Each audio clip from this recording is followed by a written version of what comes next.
ज्ञानाभ्यास के इस दिव्य अनुष्ठान में आपका हृदय से स्वागत है, अभिनंदन है, अभिवादन है। ज्ञानाभ्यास के लिए अपने नेत्रों को बंद कर लीजिए। जानना देखना बंद करिए,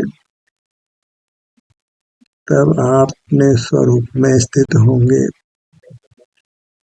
सुख में स्थित होंगे, सुख का अनुभव करेंगे।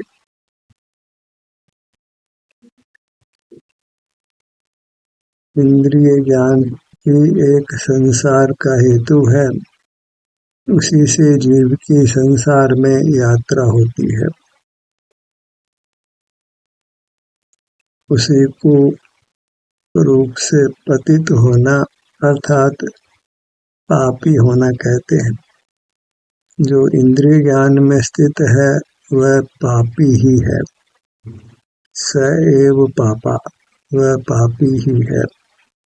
और जो अपने स्वरूप को भजता है, स्वरूप की भक्ति करता है, स्वरूप अनुभव करता है,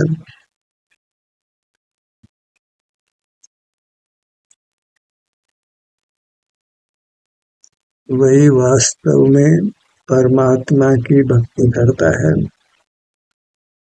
परमात्मा को भजता है। हमें परमात्मा को भजना है अर्थात अपनी मूर्त के अनुभव रूप रहना है। जब इंद्रिय ज्ञान नहीं करते तो अपने अनुभव रूप रहते हैं, निष्पाप रहते हैं, निरंजन रहते हैं। इंद्रिय ज्ञान ही अंजन है, कालिमा है, पाप है। उसी से हमको पदार्थ सुहावने असुहावने लगते हैं। विषय सुख दुख रूप परिणाम होता है, तो विषय सुख दुख होता अपने से है, अपने में है, और हम उसका गुण दोष विषयों को देते हैं। वही अज्ञान है, मिथ्या मान्यता है।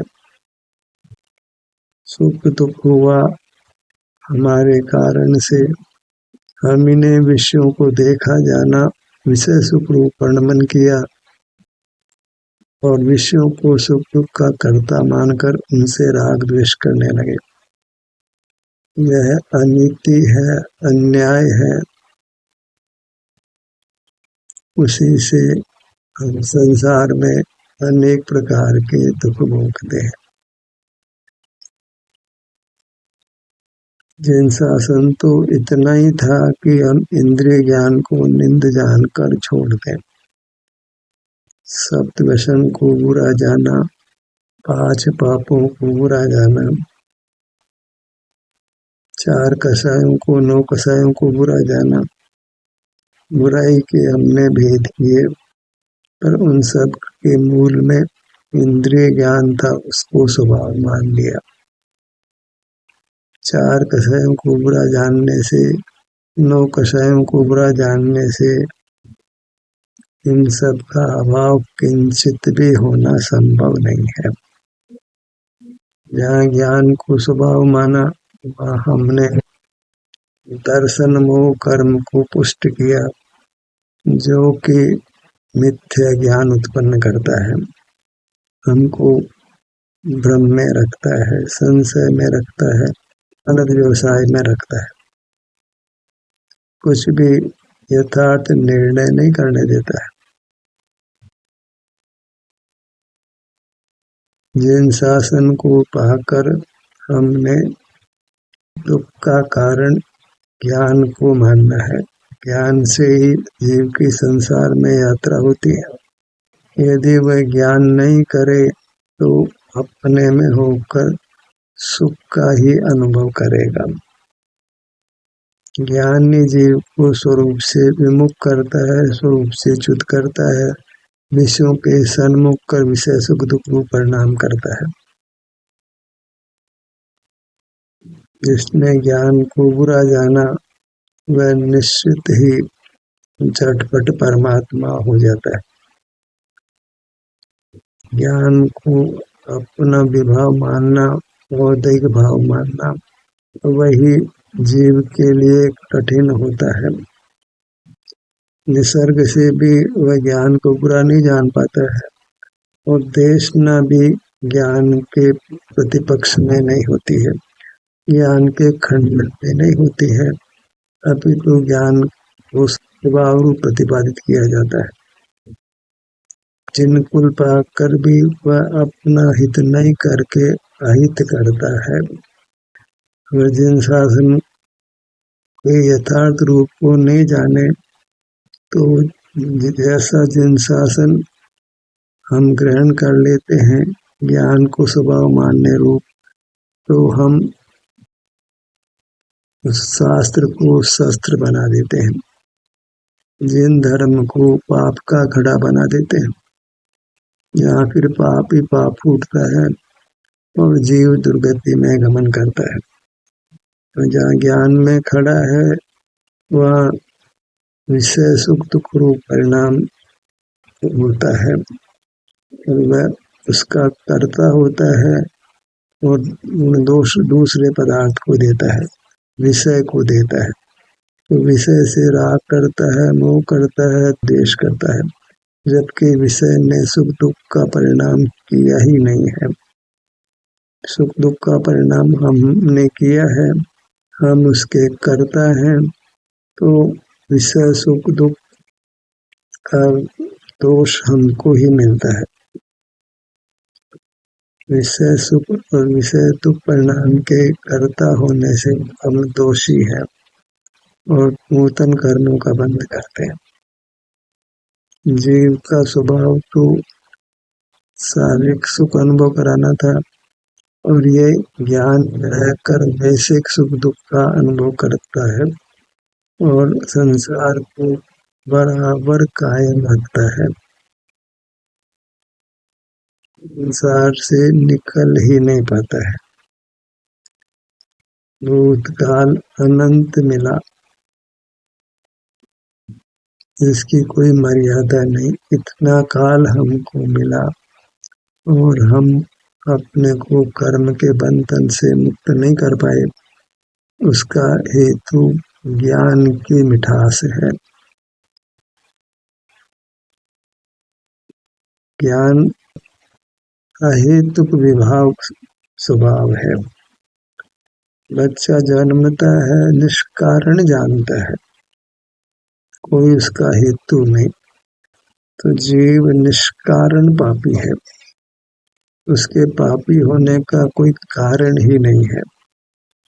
बस यह है कि वह उस पाप को पहचान कर पाप को छोड़ सकता है और यह दुर्लभ से भी दुर्लभ है। जो जीव जिस परिणाम को करता है उसकी निंदा में सहज ही नहीं आता है, क्योंकि जीव में सहज ही मान कषाय होती है। वह जिस परिणाम को करता है उसके पक्ष में मजबूती से खड़ा रहता है। भला अपनी निंदा कौन करता है? ज्ञान करता हुआ जीव ज्ञान के पक्ष में मजबूती से खड़ा रहता है और ज्ञान को नहीं छोड़ पाता है, तो भव भ्रमण में ही रुलता है। फिर विषयों से ही राग द्वेष मोह करता हुआ कर्मों से बंधता है। जहाँ ज्ञान है वह नियम से वैश्विक सुख दुख है। विषय सुख दुख के कारण लगते हैं तो वह उनसे राग द्वेष मोह करे ही करे, कर्मों से बंधे ही बंधे और उदय पाकर दुख भोगे ही भोगे। ऐसा संसार का विज्ञान है, जिसको हमने अच्छी तरह समझ लेना है कि संसार का हेतु ज्ञान है। ज्ञान के बिना संसार यात्रा नहीं हो सकती, ज्ञान के बिना राग द्वेष मोह नहीं हो सकता। जब हम किसी बाह्य पदार्थ को नहीं जानते हैं तो किसके प्रति राग द्वेष मोह करेंगे? तो फिर वीतराग ही होंगे और वीतरागी को बंध नहीं होता है। ज्ञान का निरोध कहें कि वीतरागता कहें, ज्ञान का होना कहें कि राग द्वेष मोह कहें।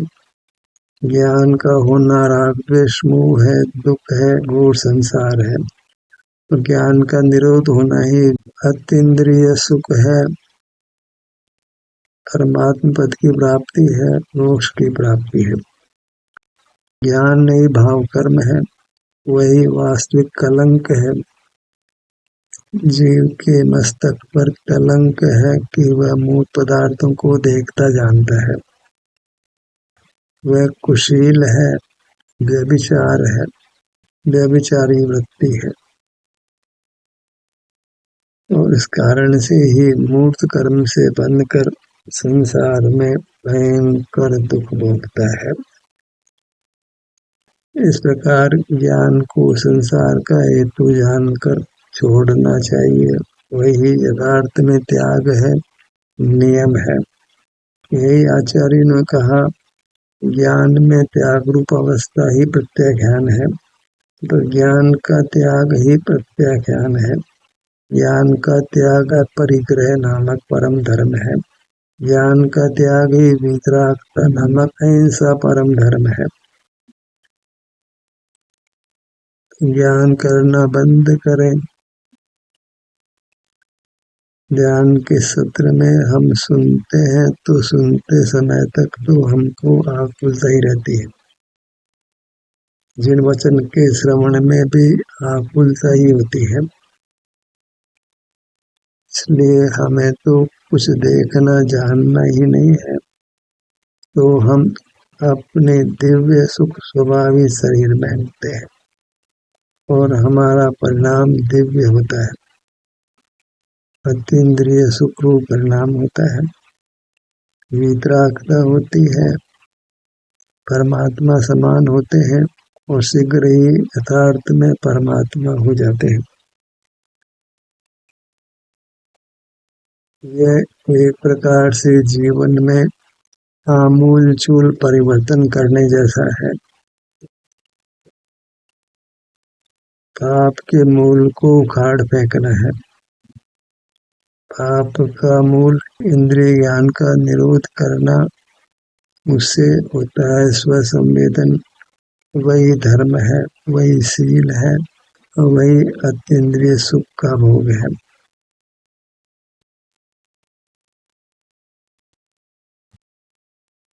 जानना बंद करिए और अपना अनुभव करिए।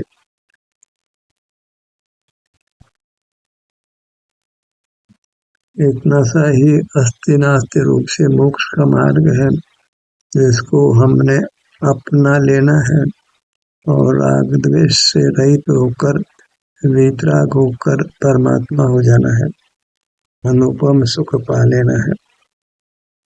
अंतर में दृष्टि जोड़कर देखिए तो ये आपको अनुपम शांति उत्पन्न होती है, अतीन्द्रिय सुख उत्पन्न होता है। तो यही सत्र के दौरान आपको करते रहना है। जैसे कार का ड्राइवर यात्री से बात करता हुआ भी सड़क पर दृष्टि कायम रखता है, सड़क पर दृष्टि रखना तो प्रधान है। ऐसे ही अपनी मूर्त का अनुभव करना, अपने शरीर से युक्त रहना, वह तो प्रधान है, से सब चेष्टा ही गौण है।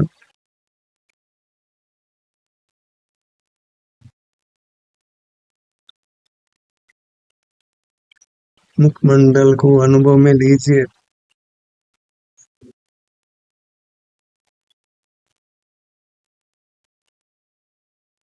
यही अनुभव मोक्ष का मार्ग है, मोक्ष का स्वरूप है।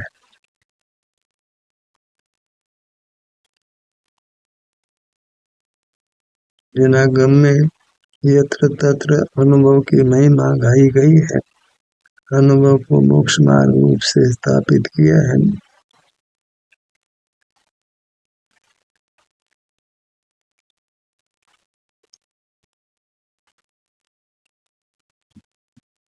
इंद्रिय ज्ञान में अनादि से रहे भी जीव को स्वसंवेदन नामक जीवन की कल्पना भी उद्भूत नहीं होती। मोक्ष मार्ग का स्वप्न भी उसको नहीं आता है।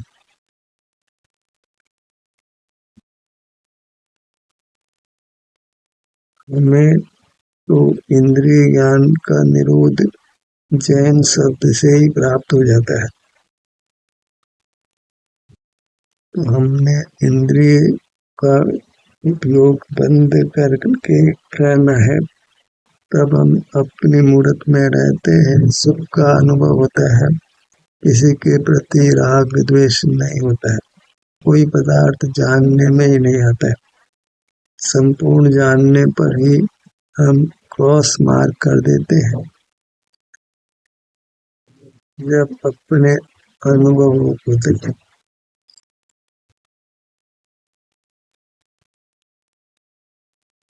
जीव के स्वभाव में पर का जानना देखना बिल्कुल भी पोसाता नहीं है।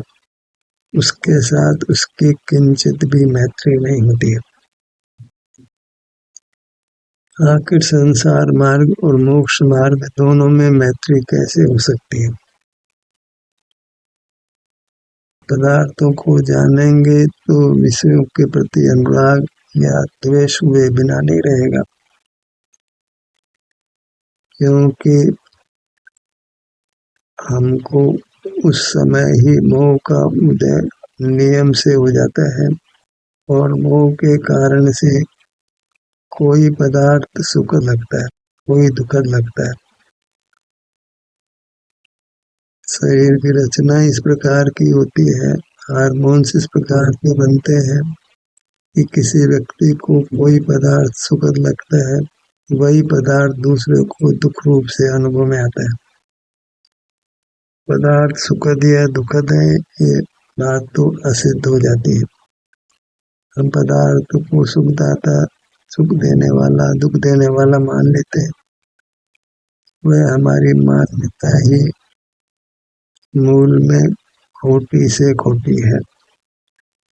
पदार्थों को अच्छा बुरा मानेंगे तो नियम से राग द्वेष होने वाला है।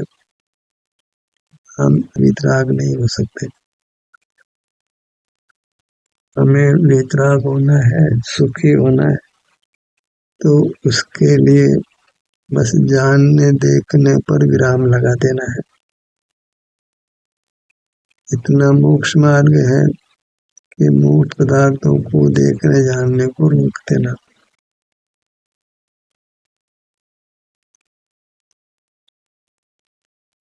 मूर्त पदार्थों को नहीं देखे जाने तो हम मर नहीं जाते हैं, हमारा निर्वाण हो जाता है। अपने मुखमंडल पर आइए।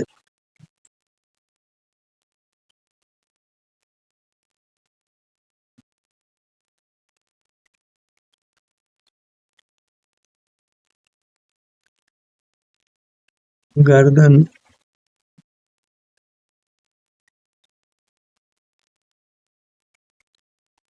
धड़ का आगे का भाग,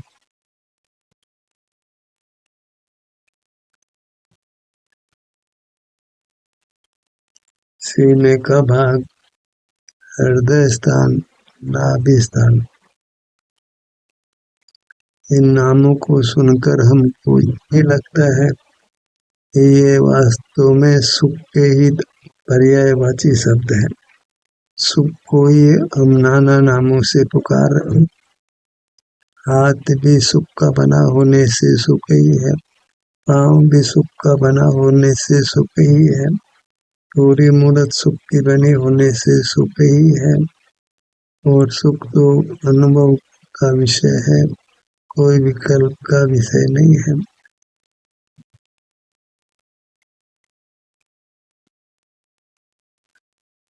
पीठ के भाग पर आइए।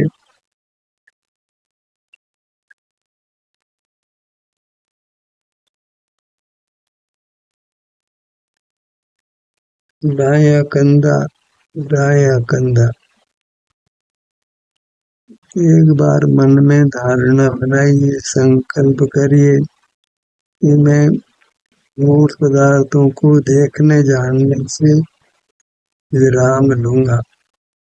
अर्थात देखना जानना कम करते हुए समाप्त अवश्य कर दूंगा।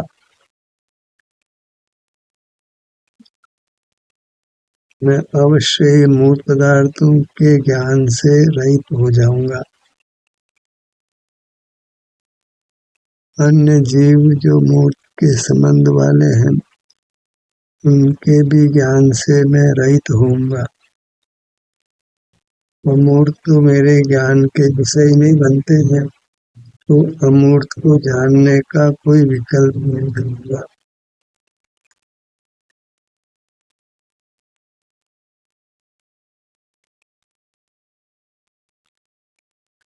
दाहिने भुजा पर आइए।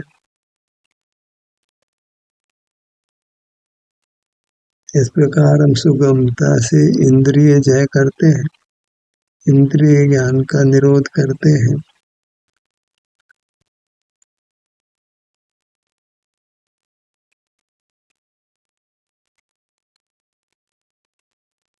दाई हथेली, पांचों उंगलियां कलाई, कलाई से कोहनी तक की आगे की भुजा, कोहनी से कंधे तक की ऊपर की भुजा,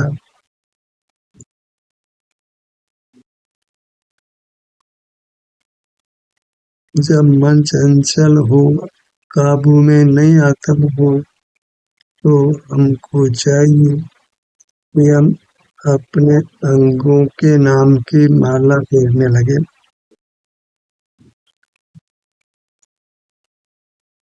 अपने अंगों को ही परमेष्टि मानकर उनके नामों को जपना है,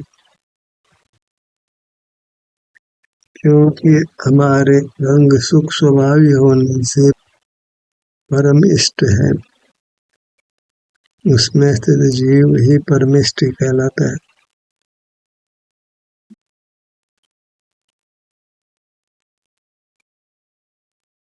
बाई भुजा, बाई हथेली, दोनों कर कमल, चरण युगल पर आइए। मन ही मन अपने चरण युगल को नमन करिए। मेरे चरणों में मेरा सादर प्रणाम।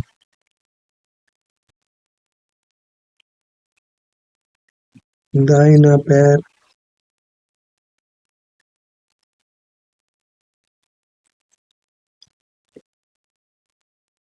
घुटना, जंगा, दायां पैर, घुटना, जंगा, पगतली, पांचों उंगलियां, चरण युगल। मन के हाथों से अपने चरण युगल का स्पर्श करिए।